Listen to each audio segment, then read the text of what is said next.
For over 200 years, the Greenbrier Resort in West Virginia has been a lavish playground for the world's elite.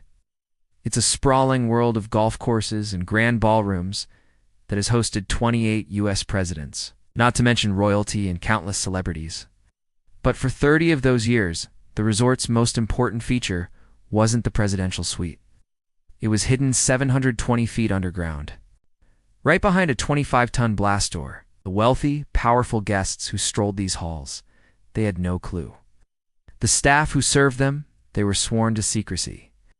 Because while the 1% were sipping cocktails and living a life of luxury, a small secret group of government employees was maintaining a fully operational city right beneath their feet.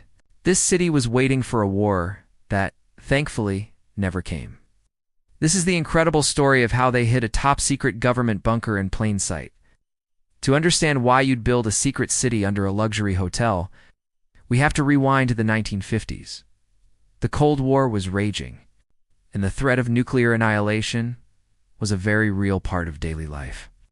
School kids were practicing duck and cover drills, and ordinary families were digging bomb shelters in their backyards. In this climate of constant fear, President Dwight D. Eisenhower's administration hatched a top-secret plan for the continuity of government.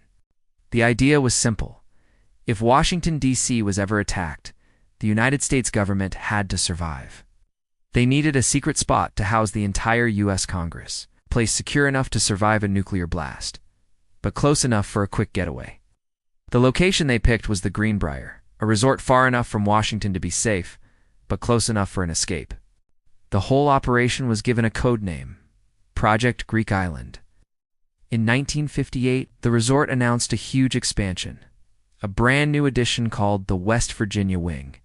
It was the perfect cover.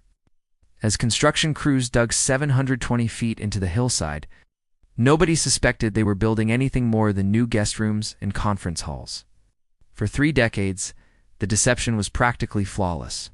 The bunker was kept ready to go at a moment's notice by a small group of government employees. To keep from blowing their cover, they posed as TV repair specialists working for a dummy company called Forsyth Associates.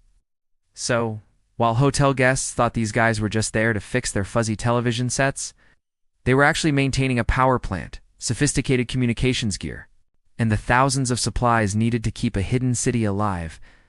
The secret was pretty much an open one among many locals who relied on the resort for their jobs and knew it was best not to ask too many questions. Behind those massive blast doors lay a staggering 112,000 square foot complex. This wasn't just some shelter, it was a full-blown underground city. It had 18 dormitories with over 1,000 bunk beds, enough to house all 535 members of Congress and their support staff.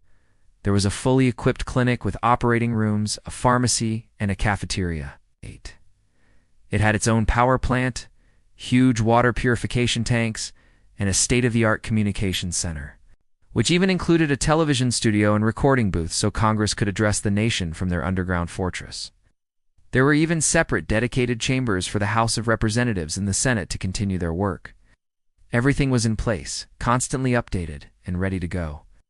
The scale of this secret is just incredible, and it really makes you wonder, what other hidden histories are still out there, just waiting to be uncovered? If you find these kinds of stories as fascinating as I do, make sure you subscribe and hit that notification bell so you don't miss our next deep dive. For 30 long years, the secret held, but in 1992, it all came crashing down. Washington Post reporter named Ted Gupp got a tip and started digging. On May 31st, 1992, his article, The Last Resort, hit the newsstands, exposing the bunker to the entire world. Overnight, the secret was out.